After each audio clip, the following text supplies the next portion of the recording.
வீட்டுக்குள் நுழைந்ததும் எங்கடா போனீங்க ரெண்டு பேரும் என்று கேட்டார் தினேஷின் அம்மா மீனா. ஃப்ரெண்ட பார்க்க போனோமா என்று ஒரே நேரத்தில் பதில் சொன்னார்கள் தினேஷும் கார்த்திக்கும். ஆனால் தினேஷின் மனதில் வேறு ஒரு யோசனை ஓடிக்கொண்டிருந்தது. ஆர்த்தியை பற்றி அம்மாவிடம் இன்று சொல்லியே ஆக வேண்டும் என்று முடிவு செய்திருந்தான். சில நிமிடங்கள் கழித்து அம்மா என்று தயக்கத்துடன் அழைத்தான். என்னடா என்று கேட்டார் மீனா. உன்கிட்ட ஒரு விஷயம் சொல்லணும் என்று இழுத்தான். சொல்லுடா என்று கூறியதும் தன் மனதில் இருந்த அனைத்தையும் சொல்ல ஆரம்பித்தான் தினேஷ். ஆர்த்தியை முதல் முறையாக பார்த்தது, அவளை காதலிக்க ஆரம்பித்தது, அவளை சந்தித்தது, எல்லாவற்றையும் ஒன்றும் மறைக்காமல் சொன்னான்.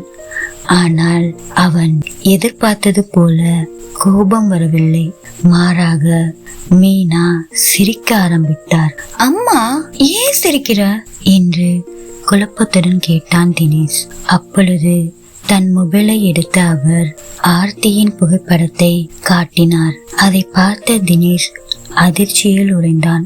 ஆர்த்தி போட்டோ உன்கிட்ட எப்படிமா என்று கேட்டான். அப்பொழுது திவ்யா தன்னிடம் வந்து பேசியதையும் ஆர்த்தியின் காதலை பற்றியும் அனைத்தையும் கூறினார். முதல்ல எனக்கு கோபம் வந்துச்சு.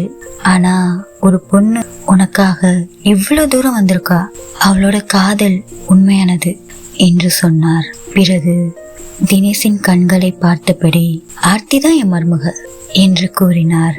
அந்த நொடி தினேஷின் கண்களில் கண்ணீர் நிரம்பியது.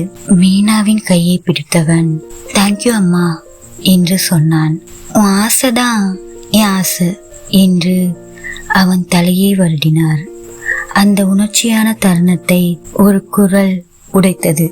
இனி அவனை பிளாக்மெயில் பண்ண முடியாதா என்று சோகமாக நின்றான் கார்த்திக். அடுத்த நொடி டே என்று அவனை துரத்த ஆரம்பித்தான் தினேஷ். வீடு முழுக்க சிரிப்பும் சந்தோஷமும் நிரம்பியது. ஆனால் அனைவரும் சென்ற பிறகு தனியாக அமர்ந்திருந்தார் மீனா. பல வருடங்களுக்கு முன்பு இறந்த தன் கணவரை நினைத்தார். நீங்க இல்லாம ஒரு பெரிய முடிவு எடுத்திருக்கேன், எல்லாம் நல்லபடியா நடக்கணும் என்று தன் கணவரின் போட்டோ முன்பு பிரார்த்தனை செய்தார். அதே நேரத்தில் பேருந்தில் பயணம் செய்து கொண்டிருந்தனர் ஆர்த்தியும் திவ்யாவும். திவ்யா, நீ தினேஷ பற்றி என்ன நினைக்கிறா என்று கேட்டாள் ஆர்த்தி. புன்னகைத்தாள் திவ்யா. அவன் கண்ணுல பொய் இல்ல, உன்னை பத்தி பேசும்போதெல்லாம் அவன் கண்ணுல காதல் மட்டும் தான் தெரியும் என்றாள்.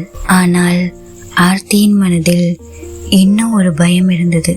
மோகன் மாமா சிறுவயதில் வாங்கிய சத்தியம், இவை அனைத்தும் அவளை பயன்படுத்தின. அதை கேட்ட திவ்யா, எவ்வளவோ பார்த்துட்டோம், இத பார்க்க மாட்டோமா என்று தைரியம் கொடுத்தாள். ஆர்த்தியின் முகத்திலும் சிறிய நம்பிக்கை பிறந்தது. பயணம் தொடர்ந்தது. பேருந்து ஒரு இடத்தில் நின்ற போது ஆர்த்தியின் மொபைல் ஒலித்தது.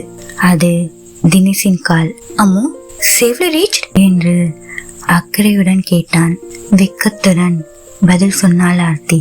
அவர்களின் காதலை பார்த்து திவ்யா சிரித்து கொண்டாள். சிறிது நேரத்தில் தினேஷிடம் இருந்து ஒரு மெசேஜ் வந்தது. அதை பார்த்தால் Aarthi. I love you Ammu, சேஃபா போயிட்டு வா என்ற வார்த்தைகளுடன் அவனது புகைப்படமும் இருந்தது. அந்த போட்டோவை மீண்டும் மீண்டும் பார்த்து கொண்டிருந்தாள் ஆர்த்தி. அவளது மனம் முழுவதும் தினேஷ் மட்டுமே இருந்தான். இறுதியாக அவர்கள் சென்னை நகரத்தை வந்தடைந்தனர். ஆனால் அவர்களுக்கு தெரியாமல் அவர்களின் காதலை சோதிக்க பல திருப்பங்கள் காத்திருந்தன. தொடரும். ஆர்த்தி மற்றும் தினேஷின் கதை உங்களுக்கு பிடித்திருந்தால் லைக் பண்ணுங்க. அடுத்த எபிசோடை பார்க்க சப்ஸ்கிரைப் பண்ணி பெல் ஐக்கானை பிரஸ் பண்ணுங்க.